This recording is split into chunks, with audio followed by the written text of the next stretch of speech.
Williams veers left, pulls up, looking for the lead, and he got it.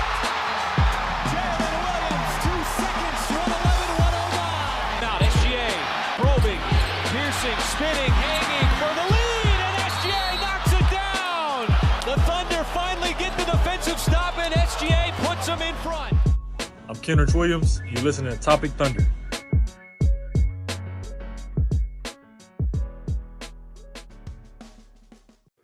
Hello, it's a post-game live. That was pretty sad. I don't know how many people are interested in a post-game analysis after a losing game, but we're here. If you're in the chat live, thank you for tuning in. I know that was a pretty devastating loss. Sad barks in the chat if you're here. This is going to be quick. Like I said, it was a loss. It was not a lot of enjoyable parts of that game. But there were some moments that just want to quickly go over, give initial thoughts on. It's like 5 minutes after the game ends, so these are just very, very initial thoughts. Thunder went into this quarter, fourth quarter, very kind of on the ropes. Denver was shooting lights out for most of the second half. You had Jokic obviously doing what Jokic does, but then Westbrook kind of found his prime. Westbrook stayed, and it was a tough night defensively for this team to get going. But that fourth quarter and those final minutes, that clutch time, this was the first game of the Thunder season where we actually had real clutch time minutes. And there were a lot of pretty devastating points. There was the first one I want to mention that happened towards the end that kind of got a little overlooked because of the rest of the stuff I'll mention in a second. But Jalen Williams was having a career night, not a career night, one of his best nights in his career. He was at almost a 30-point triple-double. All of those points down the stretch for the Thunder in the fourth quarter were coming from J-Dub. He was constantly finding that mid-range shot. He was getting separation and hitting it. That was like it felt like the only offense that was stabilizing this team. You go down, you get a stop. It's like I think either a 4 or 5 point lead at that point, or maybe a 5 or 6 point lead. And J-Dub hits a huge three, massive. About 2.5 minutes left, maybe a little under 2 minutes. Denver brings it up half court. Caruso gets another deflection, somehow saves it, gets it out to the transition play, finds Dort, and Dort just inexplicably misses it. Now, granted, there was a little bit of contact. I didn't think it was enough to warrant a foul, but it was just such a devastating blow. And that was just one of many that it felt like tonight with this team. Texan by Nature in the chat saying refs were horrible on both teams, but our offense, man, yeah. I definitely thought that they were inconsistent for sure. There was especially in that third quarter, that there was like 2 drives for Shea where one was a foul and one wasn't. It was that's frustrating. If you can call it one way the whole game, it's fine. And hit the like button, as Texan by Nature said when you all come in. Thank you for the reminder. Hit that like button, guys. If you are here for the first time, also subscribe. Yeah, we'll get to that. Donato. I hope I'm saying that correctly. We'll get to that in a second. The Shea last shot there.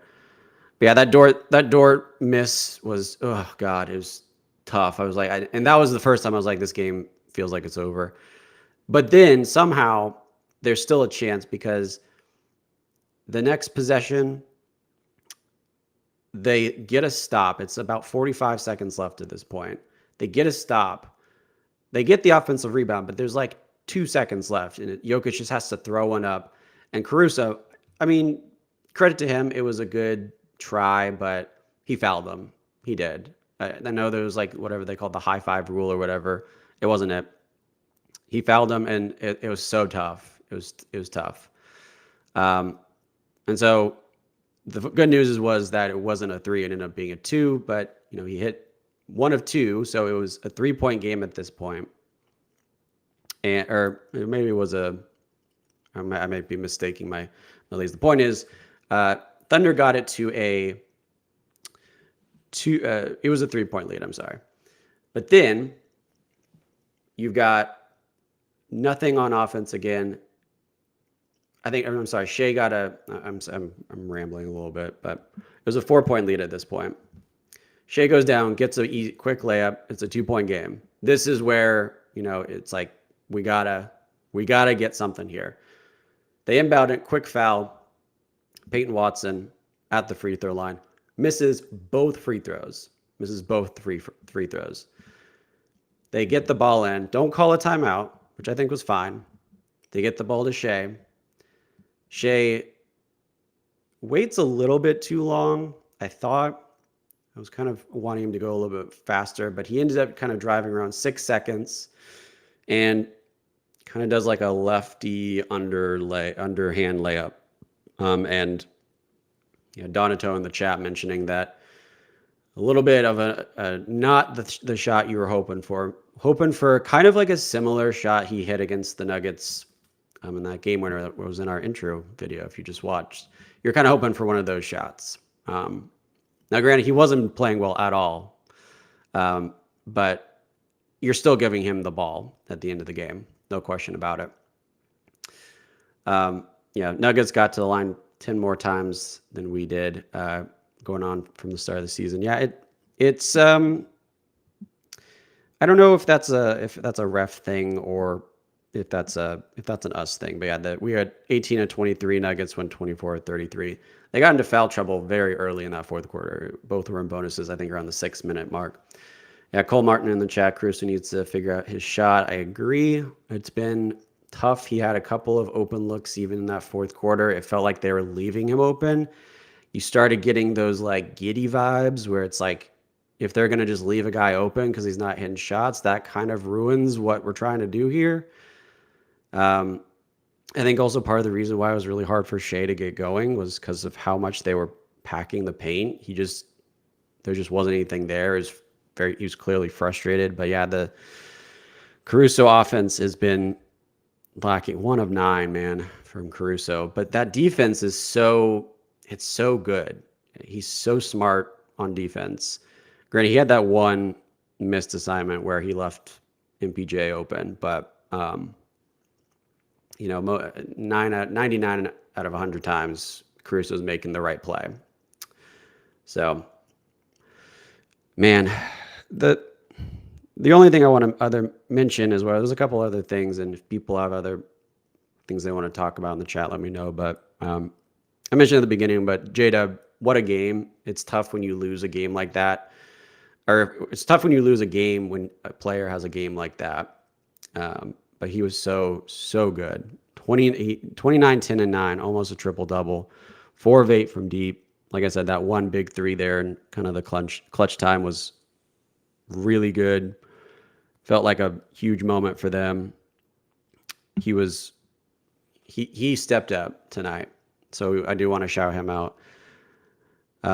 Shea, on the other hand, really off night. The 8 turnovers was the thing that clearly stuck out. Shea has been averaging, I haven't checked today, but as of a few days ago, he was averaging less than 2 turnovers a game. For a guy who's got the ball in his hand a lot, so low.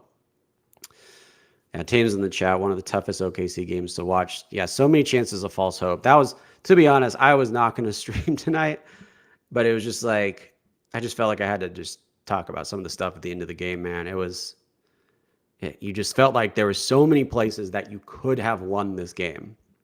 You could have won this game. 28 points in an off night. I agree, Abraham. It's still very impressive. He was still able to get to the free throw line a lot, 8 of 10. So he was able to get some there. But it wasn't that when he took a shot, he was missing it more often than not. He was 10 of 19. It was the fact that it didn't feel like he could get the shot he wanted to. And then, like I said, 8 turnovers was so strange. He was completely missing guys a couple times. And for a guy that's so good with ball handling and with decision making like that, it was very, very out of place. Yeah, I don't know if he's the guy to blame, Cole. It's tough. I'll put the chat up since we've got a little more lively chats today. Yeah, Cole, I don't know if Shai is the guy to blame. I don't know if there's like a singular guy. I do think there is part of the blame for tonight on Shai. I think there's also part of the blame on Caruso for the offense. He has to have that if he's going to be on the floor. Because like I said, it's going to be just another Giddey. I do think that Lu Dort missed layup was massive. That puts a game in. It's a 1-point game, and if he gets that foul and the shot, that's a tie game. That changes a lot. So there's a lot of different places to point the finger. I don't know if that's constructive to do that, but I don't think it's on one guy. Dying of sleep deprivation, but I want to throw out small criticism here. Say Dub needs to be more aggressive when he is cooking. If Shai isn't on the floor, he really needs to be more selfish.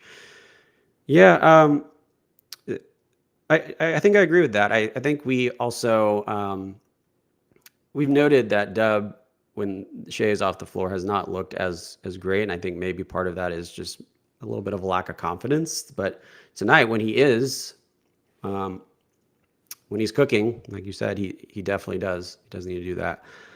But I thought that, in those moments when he had shots in the fourth quarter, I don't think he was out of the equation. I thought that when he got the shots he could have gotten, he hit them.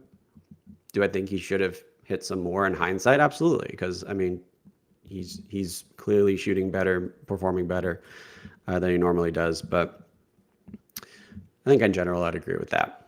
Texan by nature, just telling y'all to hit the like button again. Thank you. So, yeah, it doesn't feel like there's one person, one single guy we're going to say it was his fault. Chet, I thought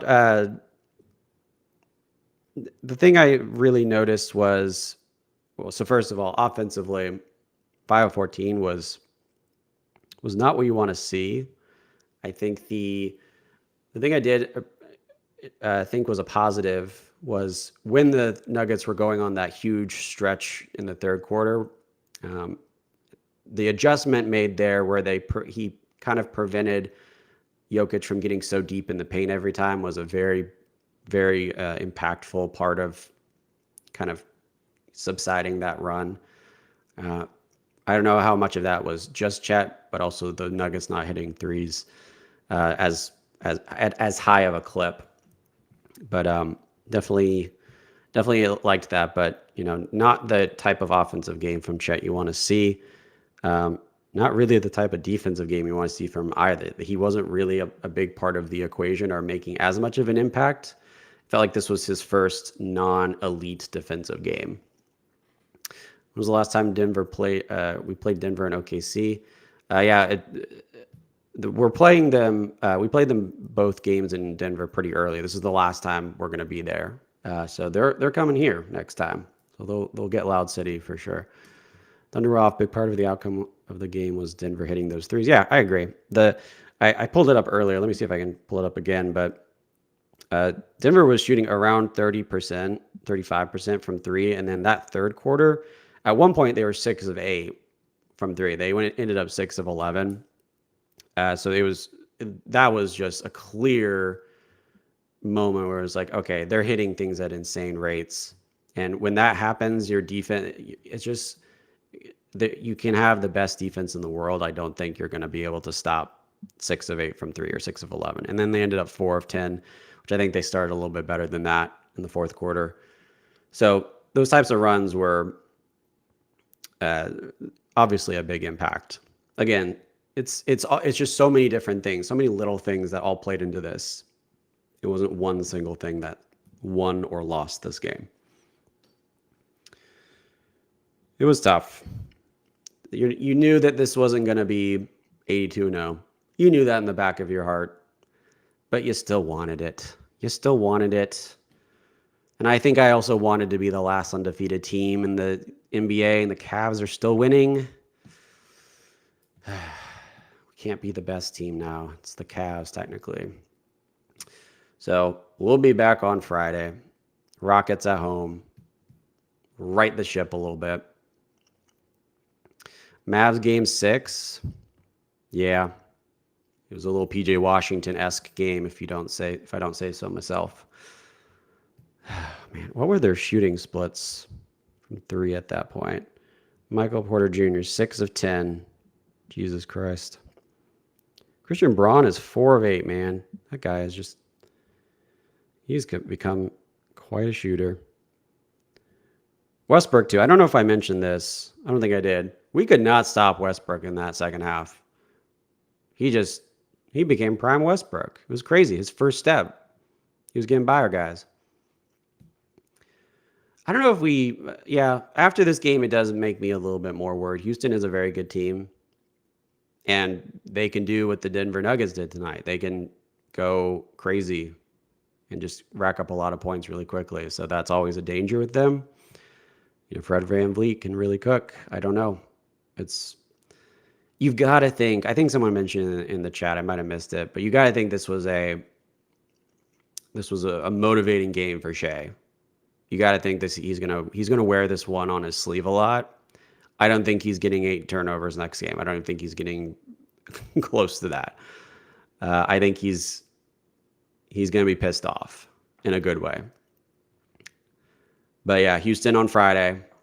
We'll see, man. We'll see. Yeah, if the Clippers lose, that does make this night a little bit better. We'll see. Paul George back in LA tonight.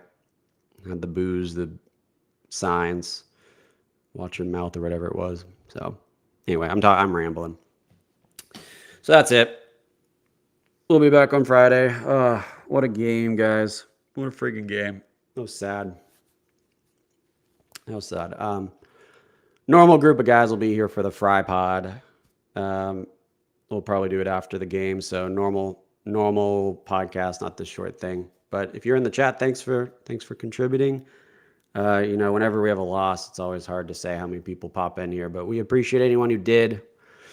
Again, don't forget to like and subscribe. We are grinding to 1,000, man. The first 1,000 is the hardest to get to with these subscriptions, but thank you for doing it. If you haven't, please do. It's free, dude. It's free. All right. We'll be back Friday. I'll see you guys later.